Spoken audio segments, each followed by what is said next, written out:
أعوذ بالله من الشيطان الرجيم بسم الله الرحمن الرحيم والصلاة والسلام على رسول الله رب اشرح لي صدري ويسر لي أمري واحلل عقدة من لساني يفقهوا قولي الحمد لله رب العالمين ثم الحمد لله رب العالمين. Nous remercions toujours Allah subhanahu wa ta'ala pour toutes ses grâces. Nous remercions Allah subhanahu wa ta'ala qui nous a fait voir le lever du soleil et nous demandons à Allah subhanahu wa ta'ala de nous faire voir le coucher du soleil, qui nous protège, qui protège nos familles, qui protège nos chèques, qui protège nos mukadam. Et nous demandons à Allah subhanahu wa ta'ala de prier sur la nombre des créatures que Mohammed sallallahu alayhi wa sallam. Et par lui, nous demandons l'agrément de Cheikh Ahmad Tidjan. Et par lui, nous demandons l'agrément pour Cheikh Ibrahim Agnès. Et par lui, nous demandons l'agrément pour notre Cheikh Abdoulaye Bouniaya Touré. Alhamdulillah Rabbil Alamin, comme on avait pour coutume de le faire, c'était de lire les versets de Rou Adab, écrits par Cheikh Ibrahim Agnès à l'âge de 21 ans à Kaulak. Donc il a dit pour avoir la lumière des waliou et ensuite être waliou. Donc tout cela est concentré dans cet ouvrage. Donc si tu respectes les prescriptions, tu respectes les règles, tu respectes le conseil de Rou Adab, tu vas atteindre le haut degré des hommes saints et tu vas avoir la lumière des hommes saints. Donc nous avions lu 10 versets. Donc aujourd'hui nous allons commencer par le 11e verset et se terminer au 21 verset. Verset 21. Verset 11 à verset 21, Inch'Allah. Dans le verset 11 nous dit quoi? Le mouride n'a aucune autre personne au-dessus de ce cheikh Tidjan, ainsi que le prophète d'Allah, sallallahu alayhi wa sallam, et notre Seigneur le Très Grand. Donc, dans le soufisme, il y a d'autres branches. Et lorsqu'ils voient ces Nakidr, c'est qu'ils ont atteint un haut degré dans la marifa. Mais le mourid tidjanite, son objectif, c'est quoi? C'est d'avoir l'amour de Cheikh Ahmad Tidjan. C'est-à-dire, aucun cheikh ne doit être au-delà de Cheikh Ahmad Tidjan. Il ne doit pas avoir un amour plus grand pour un autre cheikh que Cheikh Ahmad Tidjan. C'est-à-dire, Cheikh Ahmad Tidjan nous suffit comme cheikh. Inch'Allah. Et lorsque cette personne aime son cheikh Mourabi qui lui a fait la tarbiya, c'est comme si il est en face de qui? De Cheikh Ahmad Tidjan. Donc, il ne doit jamais laisser l'amour qu'il a envers son cheikh. Il ne doit jamais délaisser cet amour et avoir l'amour d'un autre cheikh. Lorsque tu as un grand amour de ton cheikh Mourabi que tu connais, immédiatement, l'amour de Cheikh Ahmad Tidjan va venir, l'amour du prophète va venir et l'amour de Cheikh, du terminus qui est notre Seigneur le Très Grand. C'est à cause de ça, Bagnaz dit ici que le mouride n'a aucune autre personne au-dessus de son cheikh. C'est-à-dire ton cheikh Mourabi est ton cheikh Ahmad Tidjan. Ton cheikh Mourabi est ton prophète. Ton cheikh Mourabi est ton Allah. Donc si tu as l'amour, tu ne places pas quelqu'un au-dessus de ton cheikh, tu auras tout cela. Inch'Allah. Dans le verset 12, Baïna nous dit quoi? Que tant qu'il existe un rival à cela, dans l'esprit du mouride, il ne pourra jamais atteindre la vraie connaissance d'Allah. Et Baïna dit ici qu'il est dit avec certitude.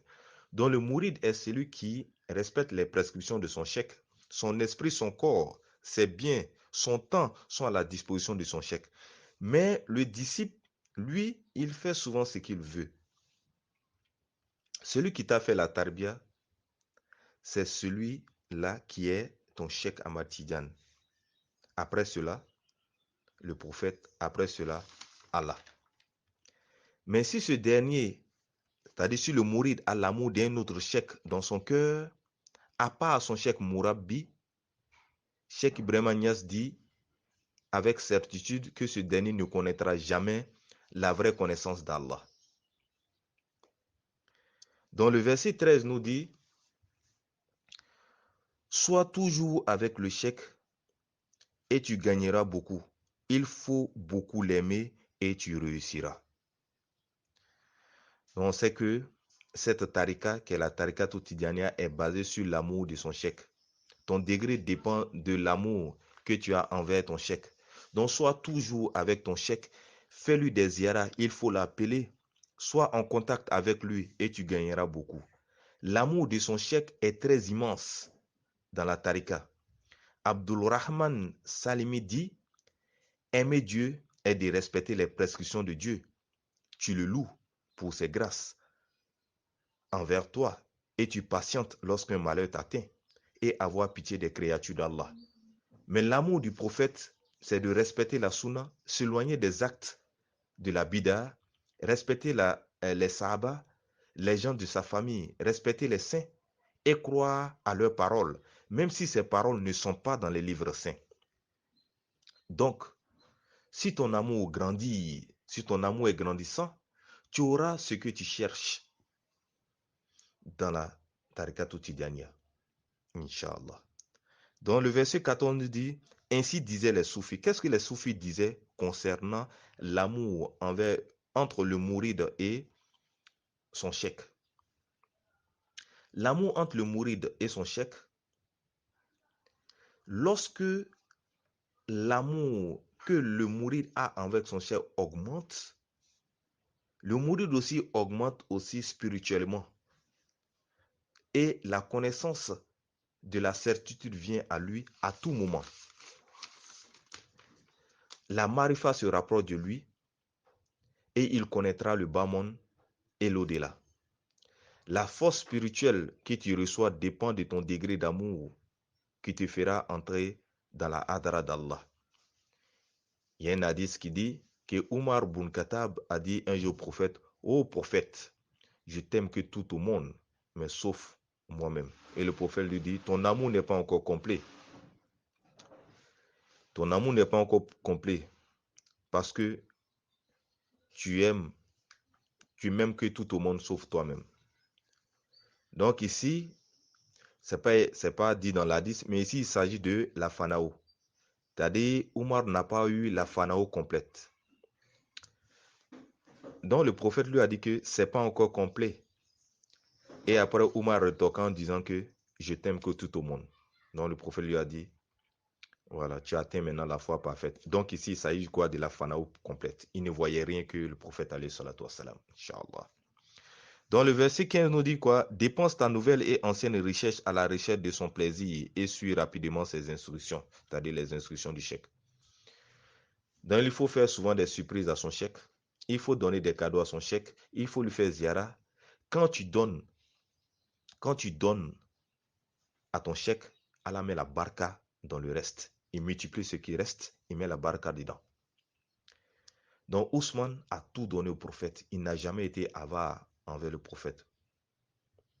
Ousmane, Inch'Allah, radiallahu anhu. Même si ton cheikh est milliardaire, il faut lui donner pour toi. Tu donnes à cause de toi-même. Donc Ousmane, pendant une bataille, il a fait quoi? Il a donné 40 chameaux et des dinars au prophète alayhi salatu wassalam. Donc le prophète lui a dit après ça que aucun mal ne t'atteindra. Donc il faut suivre rapidement ses instructions, c'est-à-dire tout ce que ton cheikh te demande de faire, il faut les faire. Ce qu'il te demande de faire, il faut le faire rapidement malgré tes occupations et tu auras ce que tu cherches. Verset 16, Baïna nous dit quoi? Satisfais ton cheikh même s'il t'inflige un mauvais traitement, réalise qu'il t'a conduit à ce qui te sera pour toi un bénéfice pour toujours. Satisfais ton cheikh même s'il t'inflige un mauvais traitement. Donc le traitement que ton cheikh t'inflige, c'est de faire quoi? C'est de soigner les maladies de ton cœur. Alors que pour soigner les maladies de ton cœur, ton cheikh va t'infliger les choses que ton âme n'aime pas.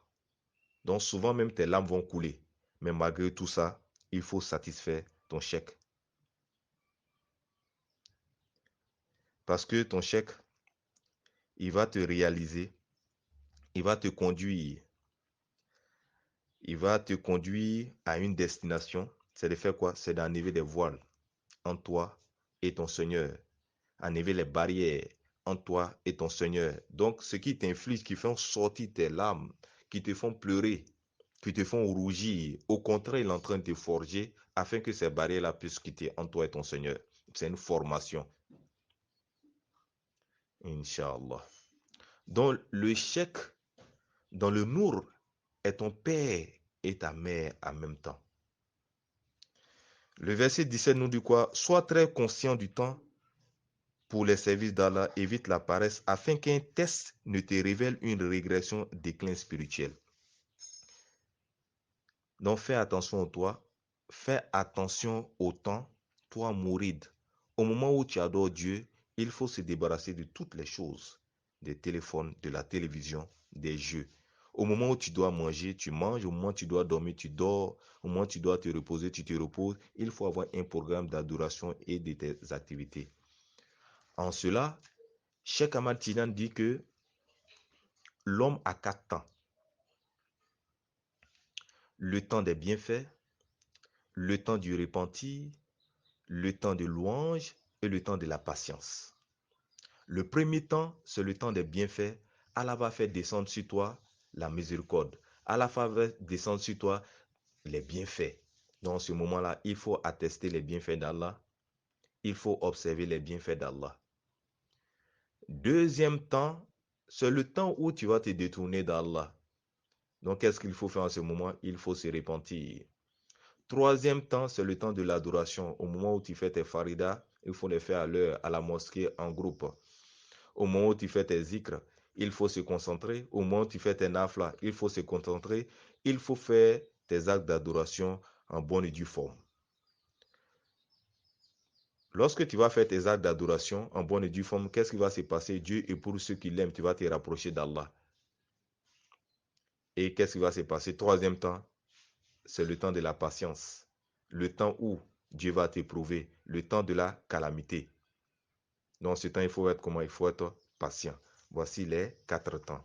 Les bienfaits vont descendre sur toi. Le moment du détournement, le moment du repentir, ça fait 2. Troisième, l'adoration.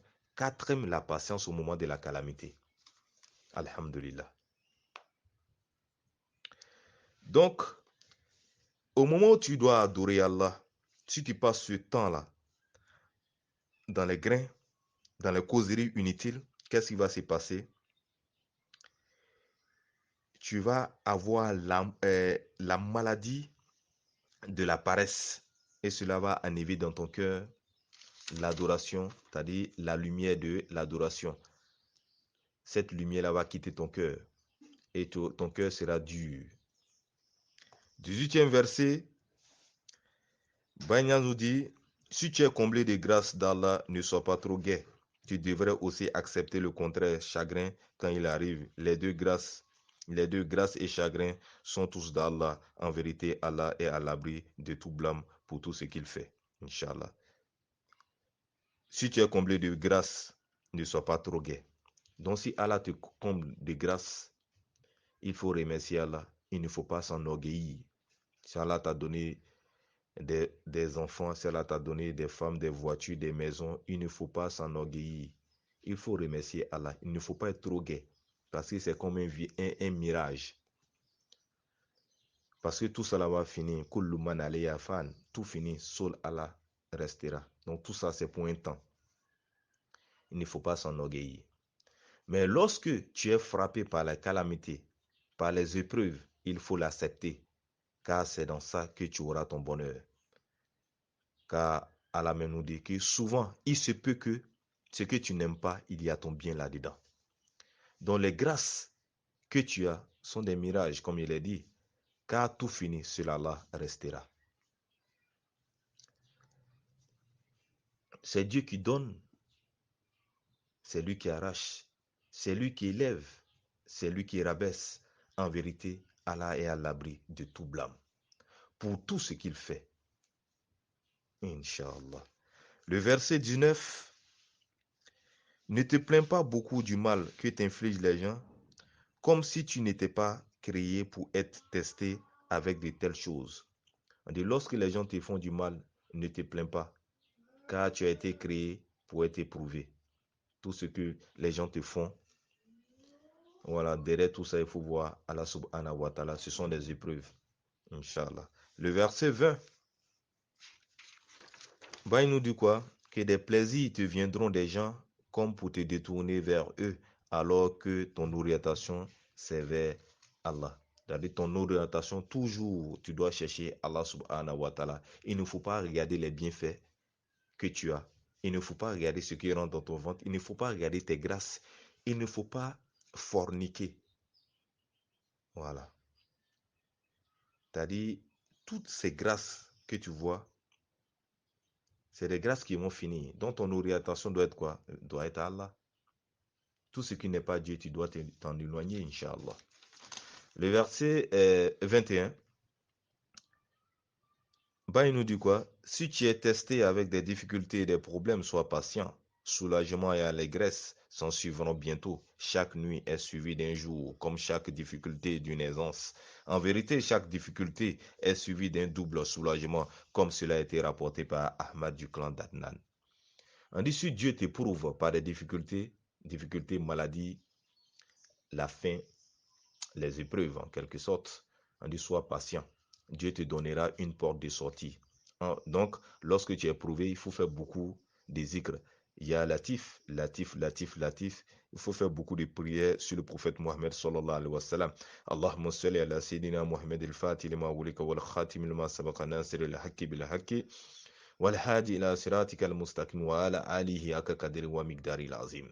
Donc, il faut être constant là-dessus. La constante est une clarté. Donc, en plus de cela, qu'est-ce qui va se passer? Soulagement et allégresse s'en suivront bientôt. À côté de la difficulté, il y a certes une facilité. Donc, c'est là qu'on parle de basdou et de kabdou. Difficulté, facilité.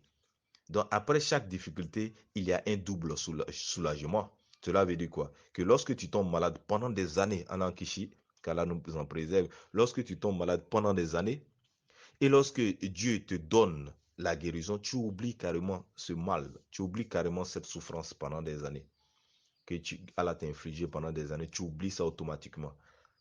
Comme cela a été rapporté par le prophète, c'est ce qui est écrit ici, Ahmad, c'est le prophète Mohammed sallallahu alayhi wa sallam, du clan d'Adnan. Adnan, c'est le grand-père du prophète Mohammed, un des grands-pères du prophète Mohammed sallallahu alayhi wa sallam, du clan d'Adnan. Adnan, c'est un des grands-pères du prophète Mohammed sallallahu alayhi wa sallam.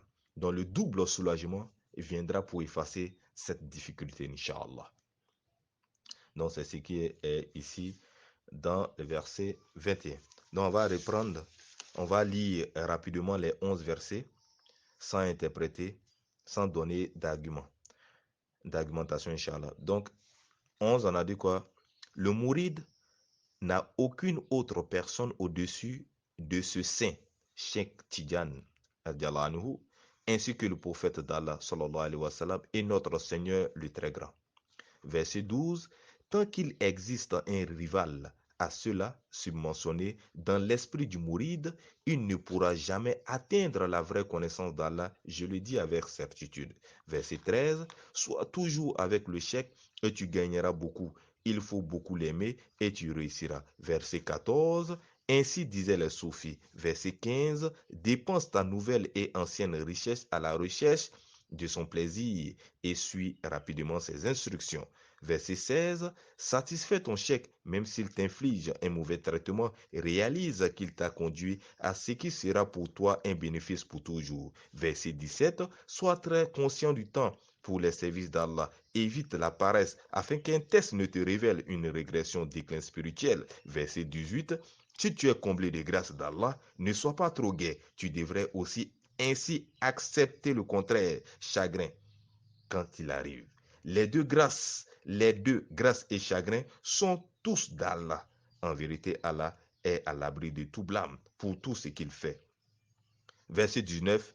Ne te plains pas beaucoup du mal que t'infligent les gens, comme si tu n'étais pas créé pour être testé avec de telles choses. Verset 20. Des plaisirs te viendront des gens comme pour te détourner vers eux, alors que ton orientation c'est vers Allah.